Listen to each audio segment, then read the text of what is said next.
Welcome to a new episode of Business Meets Life, and today we are at the company called Aldes here in Shanghai and meeting General Manager Pierre Buxeda. How are you? Thanks, Janine. I'm fine. And welcome to Aldes China. Thank you so much. So you just had the honor to be interviewed and you were invited at an event with CCTV. How did that go? It went pretty well. A really great event, a nice interview. You may see it soon, hopefully. I look forward to it. Okay, Pierre, so let's put your biography aside, and we've been friends for a long time now. Who is the real Pierre? What makes you you? So I'm coming from a small town in south of France. I've been growing up in I'll say, loving family. Kind of healthy, kind of wealthy. My family is in the medical field, so most of my uncles, cousins, mom and dad are in the medical field. So I grew up with this kind of scientific mindset around. Mm-hmm. I think that I've studied well in my life, more or less, and I'm kind of creative in general. I agree. Kind of creative, focus driven in general. I do like to discover peoples and culture. And job-wise, I think that I do like to take challenges, no matter big or small. I do have this interest in solving the issue, in making things evolve. Yeah, it's a bit me. That sounds exciting. So I've actually met you through exclusive executive community, and you are a co-founder. How did it happen that you started EE? Okay, so I think it's a conjunction of factors. I think it was the right time. It was just right after COVID. People couldn't catch up with each other. We were locked. We couldn't do large events for a while. So China was reopening a bit, this kind of thing. So this was the right time to start something like this. Second thing, there is a need in general for executives to meet with each other, to cooperate with each other. And some organizations and associations are already doing it pretty well. Chamber of Commerce, for example. However, it may be mainly for few countries. So let's say Chamber of US, American Chamber would be mainly for American, plus some local Chinese. We wanted to go broader. We wanted to replicate a bit our real business life, meaning no boundaries of nationality. And we wanted to have a focus on executives. So this was the second thing. So answering to the needs of executives from all countries, in China first, and then a bit around the world. And the last one, I think it was people, the founder and myself, plus few other people with sometimes experience, like the founder. He was doing this before. And it's just the conjunction of those three factors that made us start. And personally, a kind of will to a kind of entrepreneur mindset that also pushed me to move into that direction. I mean, it's exciting. You guys have done so well. The Exclusive Executive Society is not only in countries like China, where we have Hangzhou, Shanghai, Beijing. They're now in Hong Kong, Singapore, and Bangkok. It's Thailand. It's moving also in US. There are a few things also moving in Europe these days. So our core base is in Asia, but we are also expanding toward the world. Our members have been moving also, so that's also, I'd say, this movement toward the rest of the world that helps the executive to grow. Pretty exciting. Okay, so I always see you sharing a lot of really cool trends and data in the group chats. Can you share with us a couple of trends and maybe some numbers when it comes to foreigners in China and in different cities? Okay, so the problem with foreigners in China in general, it's hard to find a proper base of information. Yeah. In 2018, so before COVID, China used to have around 600,000 foreigners. When you count it, it's excluding Hong Kong and Macau maybe. And it goes in general between 600,000 to 900,000 depending on the stats. Okay. Big portion is in Shanghai, around 200,000, 100,000 in Beijing, and 250,000 in Guangdong, South China, and the rest scattered across China. This was before COVID. With COVID, a lot of change. The population nearly reduced by half along the years of COVID. It's getting back now with the multiple openings of China, but I think that the foreigners themselves changed a lot. It's a big change in the population of foreigners. If we are talking in terms of percentage, before COVID, mainly a bit more male, around 54%, and a lot in education, because education in China actually requires foreigners. There is a high interest to have high education for the kids. Yeah. So a lot of foreigners were coming from the education, and then the rest is mainly business and others. So today, in the last 3 years, as I said, the population reduced with COVID a lot. In the first wave in 2020, and then the second wave in 2022 up to 2023. New numbers are not easily available. Yeah, I can imagine. You can find it in multiple chambers for their own population, but you don't have like a complete updated base. At least I didn't find it recently.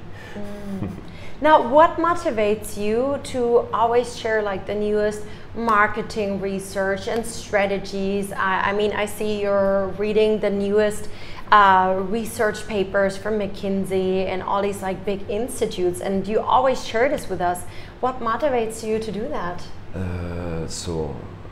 In your first question, what makes you you? I think I like to learn in general.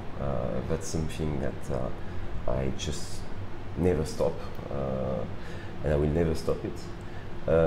That's one of the reasons why I'm reading a lot of things in general. Second thing, I used to work in marketing. In marketing, you have to look for information, not only inside your company, but outside. So you have to look at the market, you have to look at your competitors. So I've been always looking for information. On top of that, most companies on a quarterly basis, on a half-year basis, on a yearly basis are looking for information. Most of the time the same information, GDPs, trends, this kind of thing.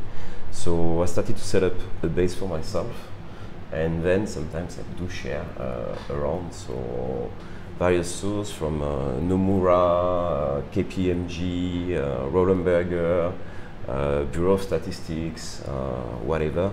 I just share, and then I have also many friends, consulting or others. They do share things that are publicly available, and then I just share it among my network. And I love it. Please don't stop doing this. So I'll thank try you my for best. that. Okay, so you have this marketing background, right? When we met, you were still in your marketing job. And what's your advice for other people? Or where does your muse come from, your new creative ideas? Because I know that you're very creative. So in marketing, if I have a muse, it will be Philippe Kotler. For me, it's one of the father of modern marketing. So it will he will be my muse for marketing in general. And I will recommend his books to any people working in marketing. Can you say his name again? Philippe, Philip, Kotler, Kotler. So go for it, read his books, certainly the best advice you can have in marketing. From my point of view, marketing has a job to look inside and outside. No matter from customer to customer, no matter competitors, no matter market. So that's a bit, whenever you start to look outside, you do find new business model, you find new approaches, you find new tools, and you keep learning and discovering. It's not my creativity, it's the creativity I get from looking around, if I may call it this way, just by finding companies who are competing with you or not, seeing how they approach one topic, can you use it in your own way? This creativity, I will not say it's replication, but yeah, it's by deeply analyzing others and see what you can use or not. And it's valid for my business, or it could be valid for any other kind of business. In general, I consider business is a bit like a puzzle game, if I may call it. Okay, please elaborate. You have multiple factors, and somewhere you can play with them to get the best scenario you want, to get the best picture you want in the end. The more information, the more factors you have in hand, maybe the most options you have to select the best scenario in the end. So that's, you may call it creativity, yes, that's a form of creativity, but it's driven toward, I'll say, solving a big puzzle game. We're going to come back to the topic of creativity and intuition a little bit later. And I also found it interesting when you said like you love to learn. Because interviewing so many successful people from all around the world, I really feel like what many of them have in common is that urge, this enthusiasm for learning, lifelong learning. And since I've met you, I mean, you're constantly like evolving and evolving, never stopping. It's amazing. And just when I was in Sydney, I met finally in person the former CEO of 7-Eleven and Blockbuster, Jim Keyes, and he wrote a book, Education is Freedom. And again, it's all about learning, education, no matter if you come from a small town or from a rich or poor family, it doesn't matter. Basically, yeah, education, learning is super important. I think it's super important, and I will always remember the words from one of my university professors. He told me, Pierre, you've learned a lot of things in the university, things that you're going to use, things that you're going to forget. However, you've learned one important thing. What's that? The most important thing of all. You've learned how to learn. Exactly. And I think that that's a proper foundation. Once you keep learning, you can keep evolving. Yes, there are various challenges in life. You may take a new job, you may join a new company, new environment. But if you have this urge to learn, you will be able to speed up, catch up faster than others on new roles, on new things. And I think that keep learning is one of the most essential things. And do you have a tip, or how do you learn? What works for you because your professor said you learned how to learn. So how do you learn? I don't have a real tip. I just love to read whatever I can read. I love to listen to people. I think that exchange, like the one we can have outside of the video, but even here, I think it's always valid. Learning from your peers, learning from anybody, I think it's important. Podcasts in general also are pretty interesting. And then books, I do read a massive amount of books. I love to read consulting work. I know a lot of people may find it boring, but I just love it.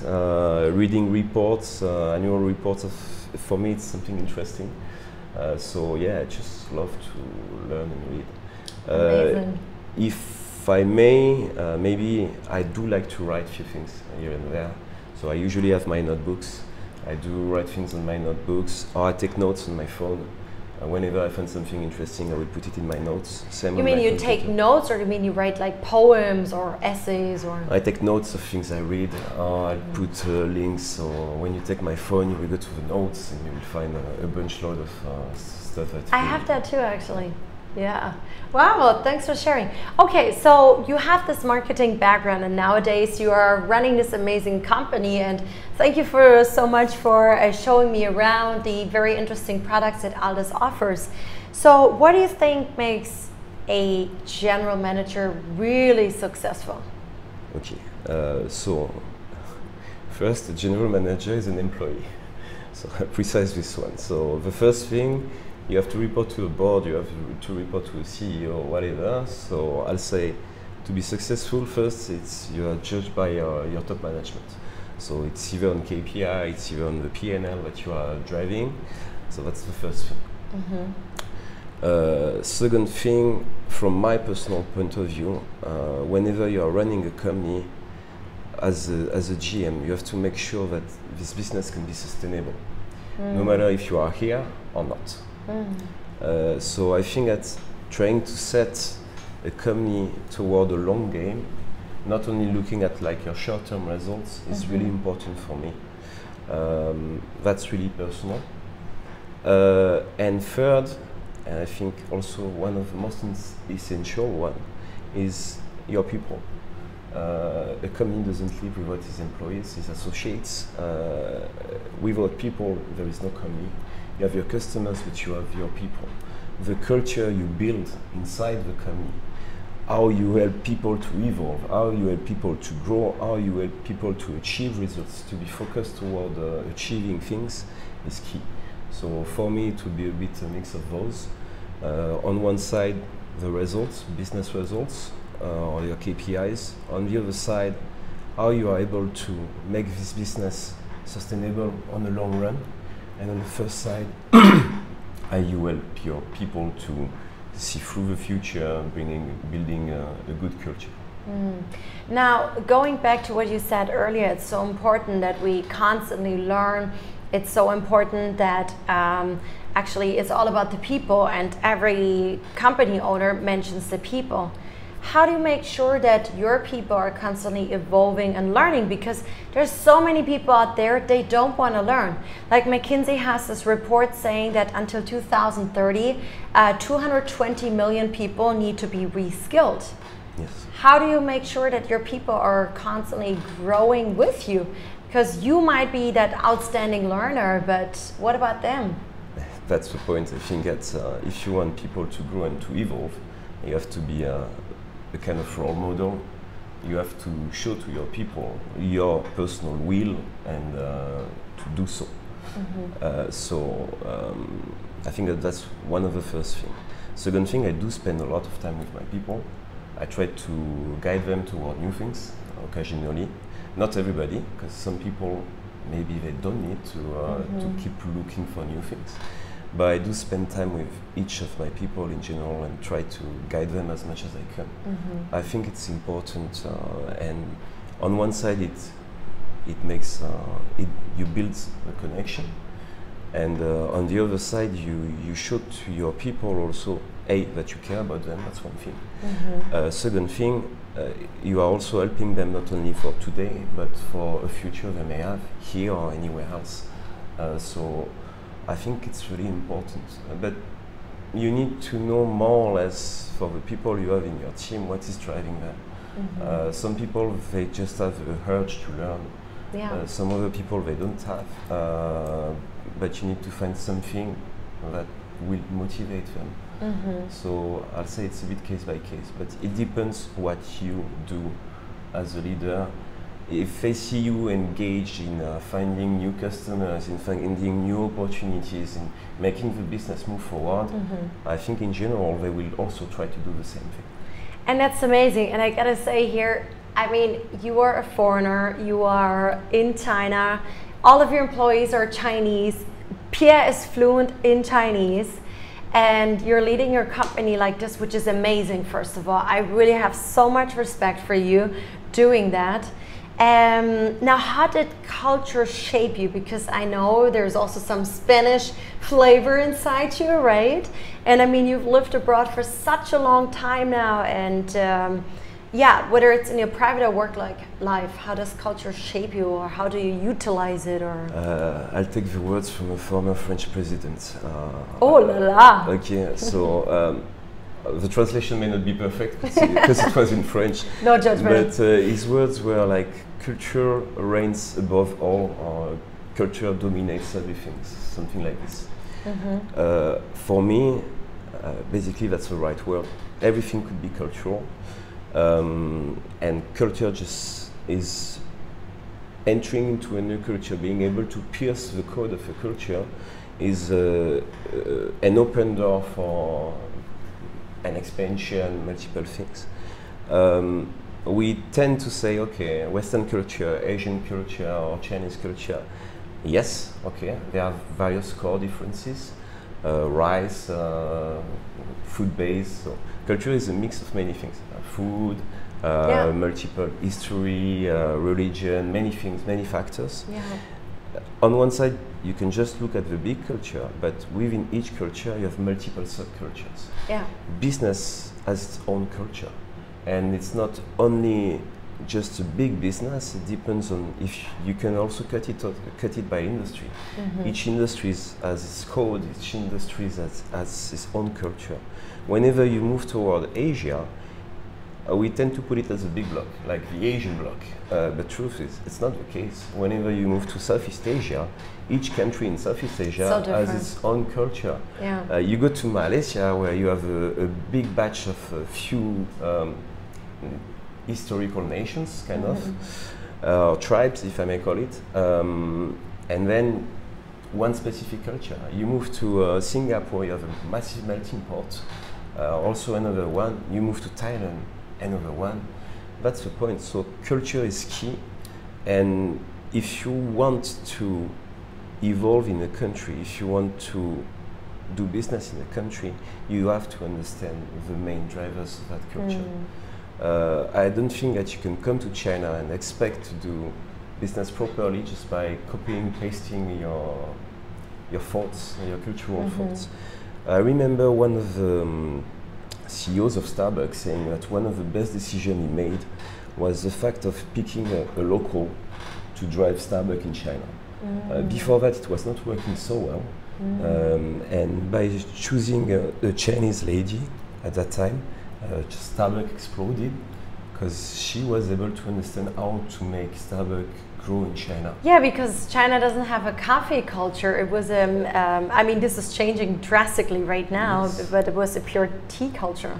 So it's the largest, so in Shanghai you have the largest number of coffee stores in the world. I know, that's crazy. Yeah, that's crazy. I think before COVID it was even more. Before COVID it was even more, but it's starting again. You do see new brands coming, but yes, so culture is really important. And it's everyday learning, because as a foreigner you keep learning every day.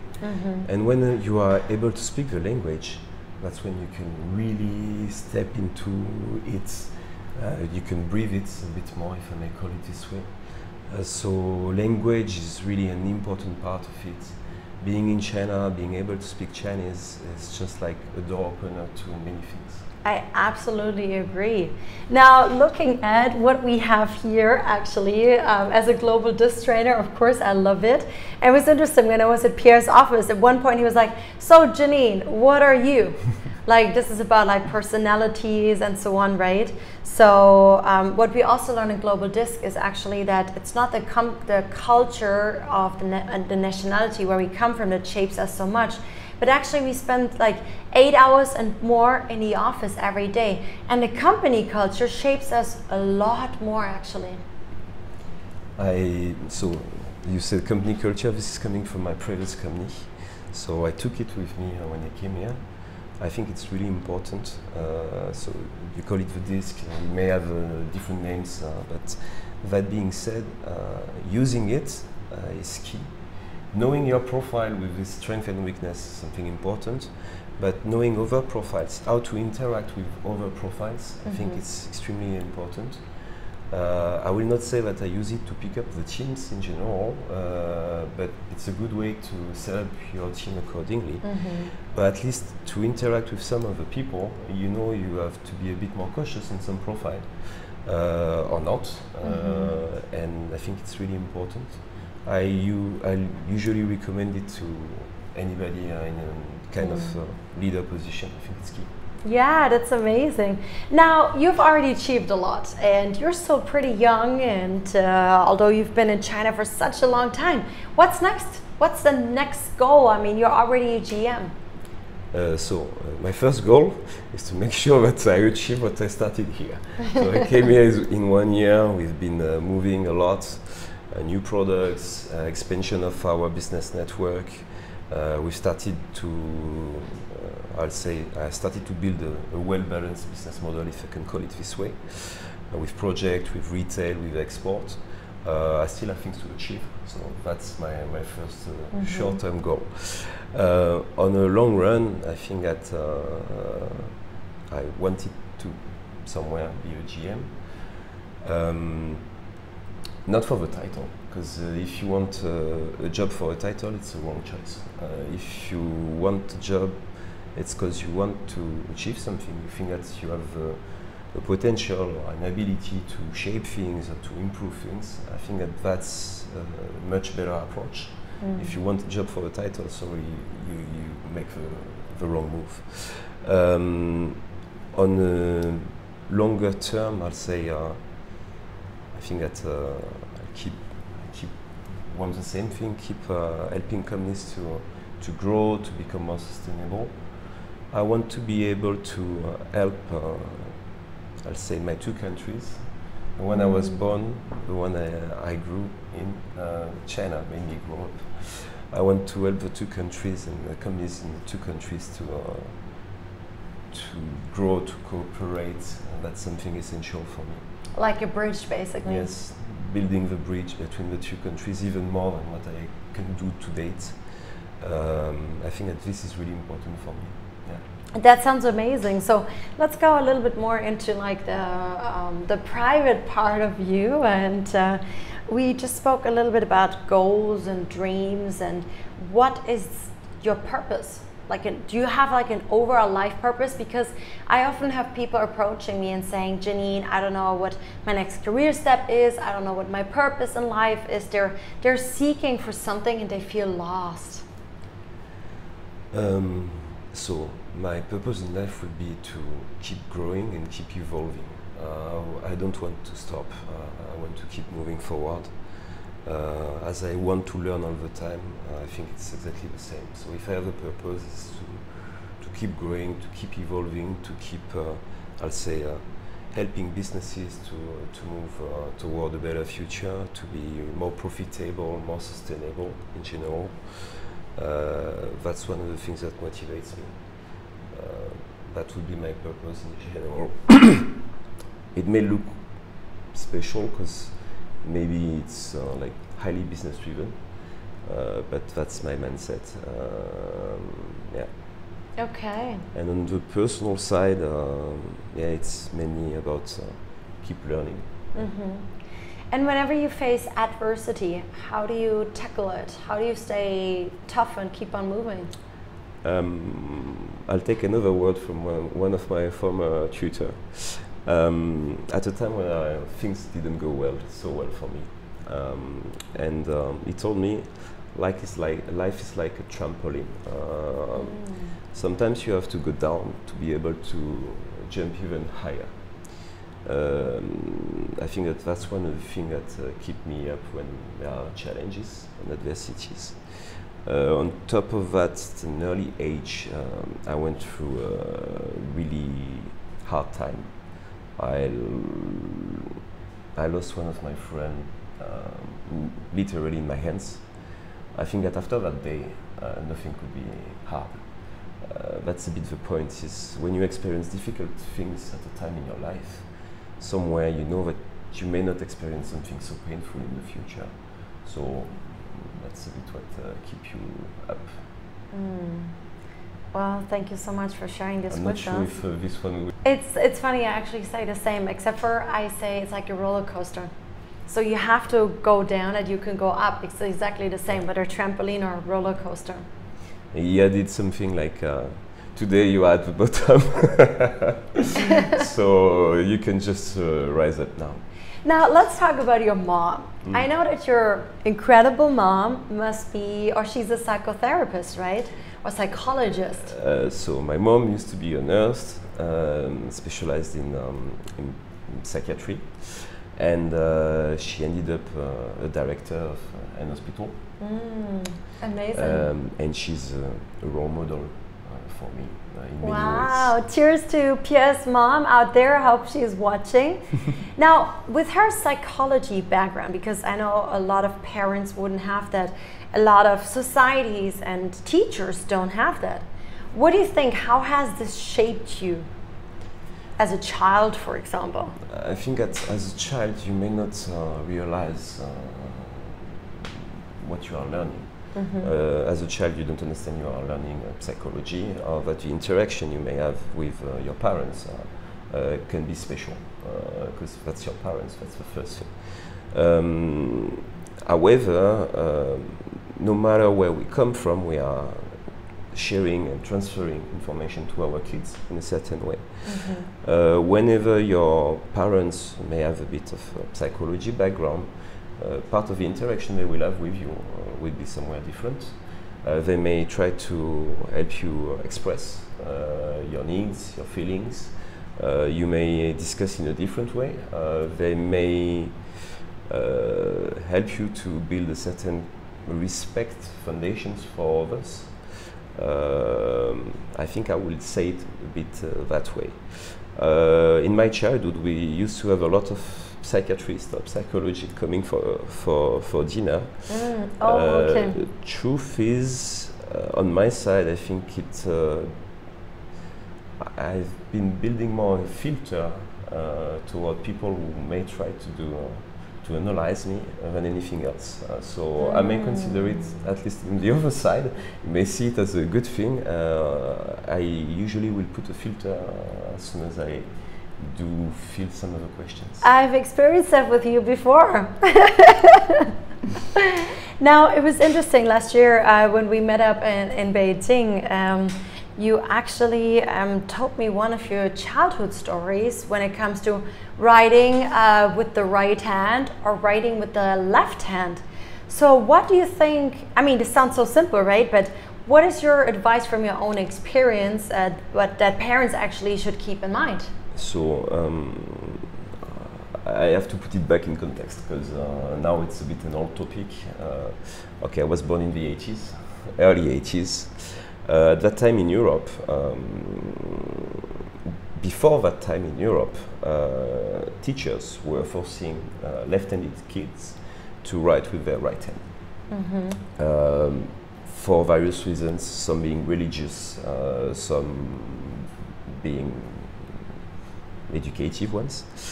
And in the early 80s, some of the Western governments started to set up some regulations to stop that practice. When I was in kindergarten, my teacher was still following the old practice, and it was somewhere painful for me as a kid. I didn't enjoy much to have to put my hand in the back, my left hand in the back, to write with the hand I didn't feel comfortable with. And my mom couldn't understand why I was not happy to go to school as a kid, because kids do enjoy go to school, interacting with other kids. So one day she asked me why I'm not happy going to school, and I told her the fact that the teacher was pushing me to put my hand in the back. So my mom went to see the teacher, taught him about the new regulation, and then moved me to another school. Oh, wow. And the other school got a psychometrician at that time, because it was part of the regulation. And the psychometrician helped me to select a bit the hand I felt more comfortable with, my left hand. And I don't remember all the process, but I remember the last day. And on the last day, he made me draw something with my left hand and my right hand on a board. And he asked me, which one do you prefer? And I said, that one. He said, you're left-handed, go for it. There is no problem with it. Enjoy it. A lot of people are left-handed and successful. Just go for it. I think it's really important for parents to be able to set this kind of, I'll say, exchange with their kids. It's not, sometimes we think that school is a great place, and it's a great place. It's an amazing place to learn and grow. The only problem is it's also a world within a world, meaning the teachers could be powerful in a way, and that's why we want teachers. In the meantime, I think you have, as a parent, you have to listen to the signals, some of the signals of your kids. They may feel different from others. They may be bullied or something. That's the kind of exchange you have to have your kids. And similar to a psychomotrician, sometimes you may seek help from others, external, I don't know, psychotherapy, whatever. It could come at different age in time. As a teenager, like feeling different. As a young kid, either for shape or tone of voice, whatever. I think there are multiple signals for parents that they have to listen to. And parents may not be the one able to totally answer to it. Yeah. You may need to help from external sometimes. And it has nothing to do with losing face, as sometimes in Asian cultures such things might be seen. And the traumas a child has in his childhood are burdened for the rest of his life. That's true. So whenever you have signals, it's better to try to face it and help your kid, because it will help her or him or he or she to grow in a better way. Yeah, thank you for sharing this personal story with us. So I know you always keep super fit. I don't know if we're allowed to mention here about your six-pack and doing sports and so on. Now, do you have specific routines and habits that set you up for success? Because, I mean, you're running a big company, you also have your personal life, probably personal issues, and I know that you enjoy learning a lot, and it's a lot, and I know that you're always busy, then you have EE on the side, you do a lot. So what are the routines or habits for your success or happiness? Okay, so morning routine, basically 15 to 20 minutes of exercise every morning. I may break a bit the routine after a long dinner or an event, something like this. You do that at home, or you go to a gym, or? Home. I prepare my coffee while my coffee machine is starting, keep running. I start to do my exercise 15, 20 minutes every morning if possible. One run during the weekend, and sometimes like team sport, like football or whatever. I think I need this, the sport with people as a team or individual, and just go for a run. And the exercise in the morning just helps me to wake up a bit. So that's one of I have to mention, he's not an early bird as I am, just for the record. I'm not an early bird. But you go to work quite early nowadays. Yes. So that would be one of the routine. With my people, every Monday, asking them how was their weekend or something like this. That's one of the routine. Saying hello to my people every morning. That's I don't know if I could call it a routine. For me, it's normal. You have to do it. But a lot of people don't do that. Yes, I know. And the funny thing is, once you start to say hello to people, they do it also. Other routines, I have plenty of routines actually. I do like routines. However, I do accept to break routines. I don't usually take breakfast, I don't usually take lunch, only dinner. During the weekend, I do like to enjoy a breakfast or a brunch. And I like to have half day during the weekend where I just sleep. So I will take maybe Saturday or Sunday and I will sleep nearly till noontime. That's something important for me. The rest of the week, it's just for the business. It's just for whenever there is a business meeting with a customer, if we have to finish late, it's okay.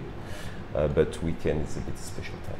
Having found a cat hair on your suit today, I found out about another routine from you. I do take care of my cats. So you have 3 cats at home, right? 4. 4, sorry. It's the pack, so yeah. Little kiss before leaving the house sometimes, yeah. I love it, that's amazing. Also, you're an amazing baker, right? Yeah, I do like to bake. I like to learn this, we both know, but my grandpa used to be a baker, so that's something I do like to do from time to time. It reminds me a bit of my childhood. when I was baking with my grandpa and grandma. Is this how you express your creativity? I mean, they say that left-handers are extremely creative, right? And I know that you are a creative person, or how do you express your creativity? I like to discover things in general, so baking would be one of these. Painting or drawing is a really important one for me. I'm a kind of geek also, so I do like to... Are you? Yes, I do like to tweak with softwares or hardware in general. Yeah, I like to discover a bit new things from time to time. That sounds amazing. Okay, last two questions now, then we're gonna wrap it up. So earlier we spoke about your work also, and about, I quickly mentioned intuition. I've been wondering, and I've started to ask more and more people nowadays, like, what's the right way of decision making? Is it a rational way? Is it the intuition? Or, because the education trained us like here with data and facts, and like in a rational way, this is how we make decision. What's your connection to your intuition, or how do you use intuition for decision making? So I would say I'm pretty rational and analytical for this. However, I think that there is a space for intuition. Some people are much more intuition driven than others. On my side, the way I see it is A, being rational, analytical. Data, facts are key. However, quite often when you have to make a decision, you realize that you have to pick between two things. Whenever those things are potentially comparable from a rational point of view, then intuition will guide you to choose the best out of the two. So I think that's the way I will introduce intuition into my decision process. Second thing, I will also use intuition at an early stage. However, I will have to back it up with proper and rational and analytical approach. So let's say you think that, you have a feeling that this could be a good choice. Okay, fine.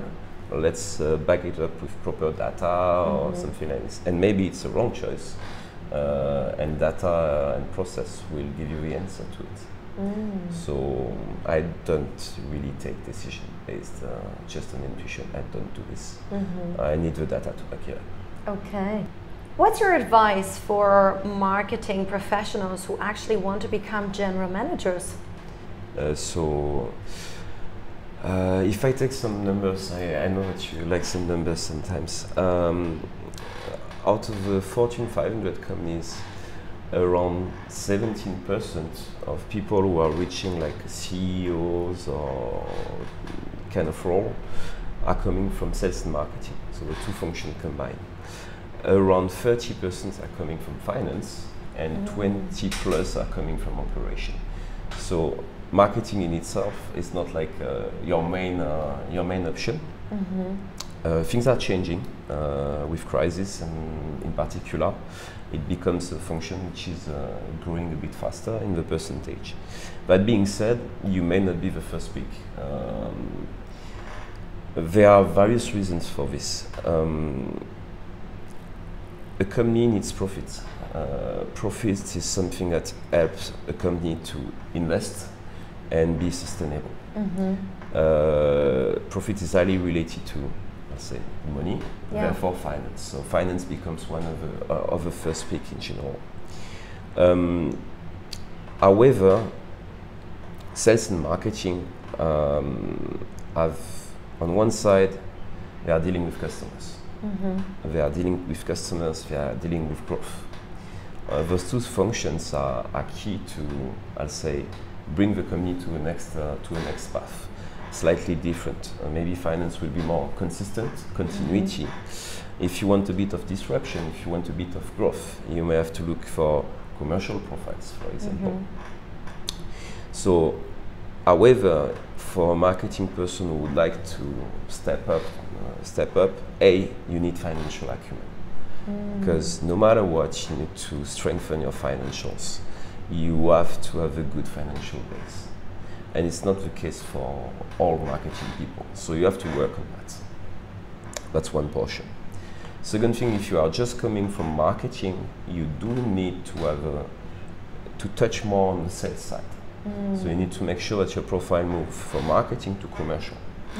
You may consider to take some activities on trade marketing, you may consider to try to work on some key accounts or something like this. And from a personal point of view, I think that your marketing profile has to be as broad as possible. I will include strategy in it, which is key, basically.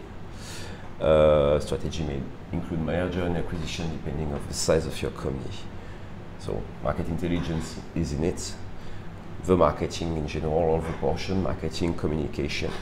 I think that you have to be strong also in digital today. And if I have to look at the commercial side, the commercial side can also come from digital, like e-commerce kind of. But yeah, my advice would be build or strengthen your financial acumen, expand your marketing territory as much as you can. That would be my advice. Thank you so much. So earlier we spoke about foreigners. What kind of foreigners are needed in China nowadays, according to your opinion? So when I spoke about foreigners, there is one number I forgot to mention. In 2018, 70% of the foreign population was not able to speak Chinese. 70? 70. That's a massive amount. Comparatively, I think that in other countries, not being able to speak the local language in general would be a massive challenge. It's a massive challenge here also. Yeah. So I think that if I'm thinking about foreigners working and living in China in the future, I think that building proper language skills is more than required. I agree. That's one thing. Second thing, and that goes also with the language, being able to have a proper take on the local culture is extremely important. When you have a cultural take, then let's say that your business will also be adjusted toward it.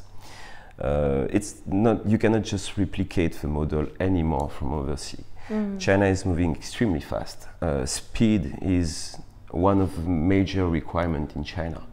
If I take the NEV, the electric vehicles, the speed of development of technology, the speed to market is on average at least 3 times faster than in the rest of the world. That's true for those kind of technology, but that's generally true for most of the technologies around. If I take standard time to develop ventilation products, for example, in the rest of the world would be on average 2 to 3 years. In China, you have to think about 6 months to a year. Customers, large customer base, no matter if it's in 2C or in 2B, meaning a lot of requirements, you have to cope with it. You have to speed up. You cannot just keep your standard process and speed for China. And you need to have a proper approach toward the market, meaning you need to collect information from customers, you need to gather their need and answer to their needs specifically. There are a lot of applications and tools that differ from the rest of the world.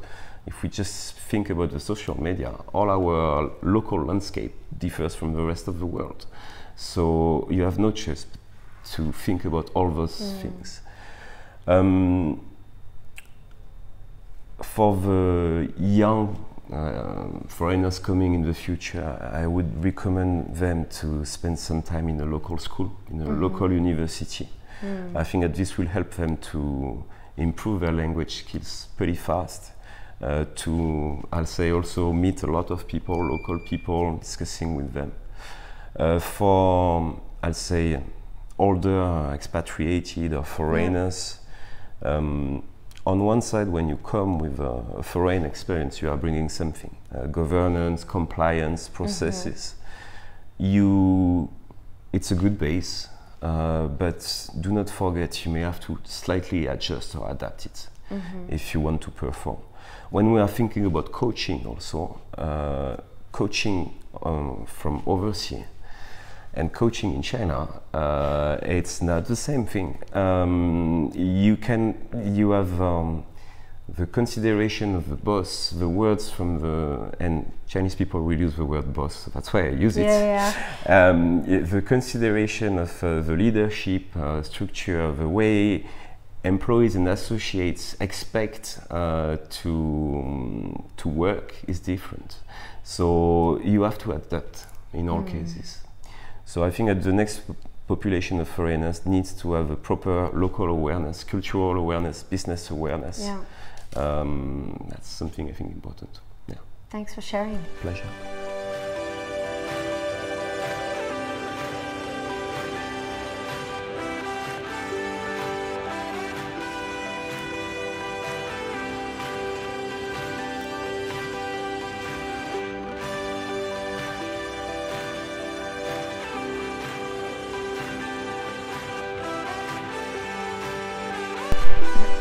Yeah, tell me a little bit more about what Aldes actually does. Okay, so Aldes is a family-owned business.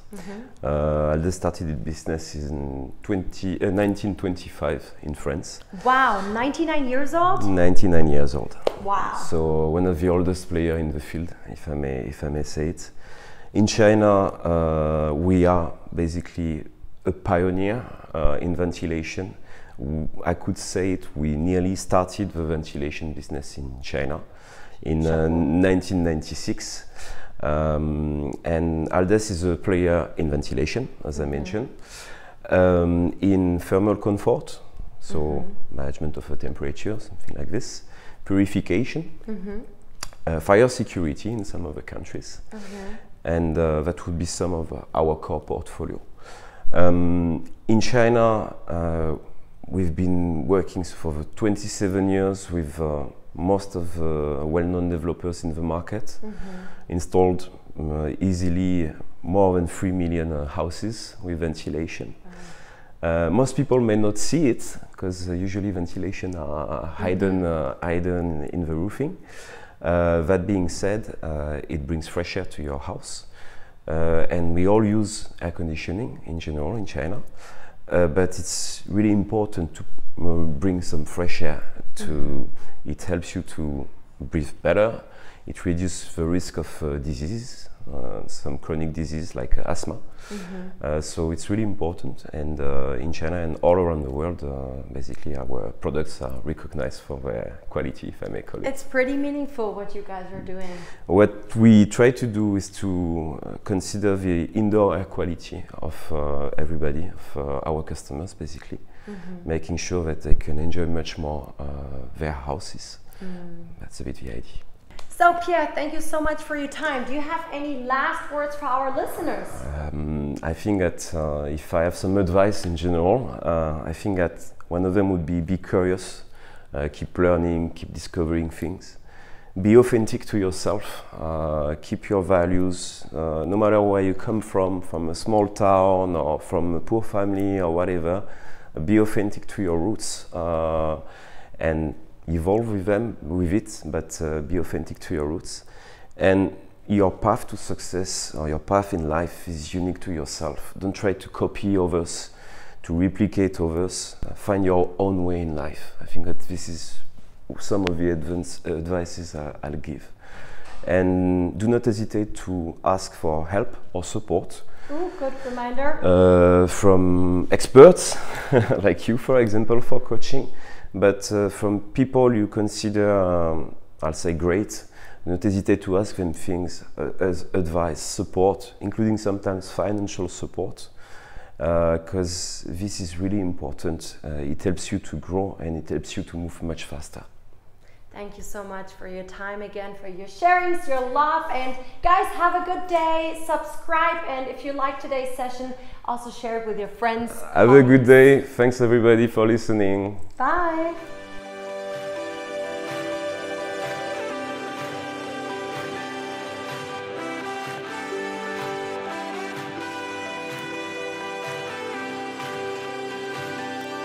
Behind the scenes with Pierre. Avoiding the water on the ground. Now, what exactly actually makes you happy? Actually, walking in the rain makes me so happy. Walking in the rain today makes me happy too. Okay, I think that if we are talking about journal, I consider that we have to work on average for most people around 40 years in our life. If you are not happy with your work, basically you are wasting 40 years of your life. That's my principle. So I think that if you want to be happy, you have to find a certain form of happiness in what you do, in your job. Yeah.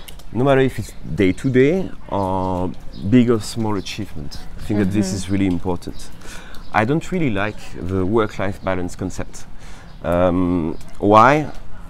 A lot of people, they consider that in the work-life balance, they are compensating something they don't like, meaning their job, by something they like. Could be a sport, could be time with your family, could be religion or whatever. Yeah. So it's not necessarily what the concept means, but a lot of people take it this way. I think that the base of happiness in your job is just by enjoying what you do, finding purpose in your job. Yeah. I think that that's what something makes you happy. Yeah. So on my side, yes, I'm happy. On that side, I do like my job. I do like to keep moving things forward, and that's one of the things that makes me really happy. And our kids make us happy too, right? Cats, family, friends. I think it's something important. I like it's all the foundations you can have outside of your work life, activities, sports, whatever. You have to expand a bit your territories, but you have to have some good foundations. Yeah.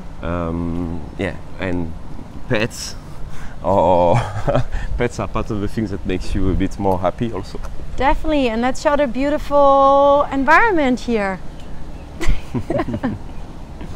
So what I noticed when I started working at HP, they actually always told me you got to be authentic. So I was an account manager, and of course I tried to be authentic, but at the same time I felt like I actually have to pretend that I'm older, that I'm wiser, more mature. Like I always felt like I kind of had to put on a mask. When do you think are we actually able to be fully authentic in our work, or when we do a video interview or so? I think that you have to be authentic with yourself, keeping your values, keeping your foundations. Oops. That being said, I totally agree with you. When you work in MNCs, you cannot be totally you. You still have to fit with the corporate culture. There are things you cannot express, or you have to express them in a certain way. Otherwise, you break a bit the mold. That was the theme of our TEDx talk just Saturday. Yeah. Break the mold, sorry. But the problem is corporates in general like to build the mold. They don't really like to see you breaking it. That being said, you can still be authentic, I think, toward your values. You can keep it authentic. However, when you go for, I don't know, a conference, a presentation, public talk, it's not always easy to be authentic. You have to be authentic with what you say. That being said, you still need to embrace a bit kind of corporate mold. Yeah. Okay. Now tell me a bit more. What are your values? Because I know you're a very value-driven person. So I think one of them would be respect. I think it's really important. One of my first job as a teenager was in a factory, just working in a factory like a standard factory worker. I've seen people working hard there, being happy with what they were doing, and this is part of the things that really drive this respect on my side. Respect for all kind of people, no matter their job, no matter their title. I think respect is key. And it makes a big difference when you start to respect people, because when they feel it, they will be also much more focused, helping, opening to share. So that's one thing. Trust. I think that whenever you say something, you have to be reliable. You cannot just say A and then do B. In business, trust is important. Building trust, building confidence is really important. Yeah. Then I think a certain form of humility. I may have achieved things in a way, but you have to keep humble no matter what. There are many people who achieve much more than you every day. Yeah. So I think that humility is key. And then I don't know if I can call it a value, but it's people trying to know them a bit more, spending time with them, motivating them. I think that's, I'm not sure if I can call it a value, but for me it's really important. It's true for the people I work with in my team, but it's also true for some of my contacts. If I can help a bit on something, I'm happy to do so. Wow, this was behind the scenes with Pierre. We are in Jiading district, very local as you can see. And under the rain. And under rain, I love it. Have a good day, guys. Thanks a lot. Bye-bye.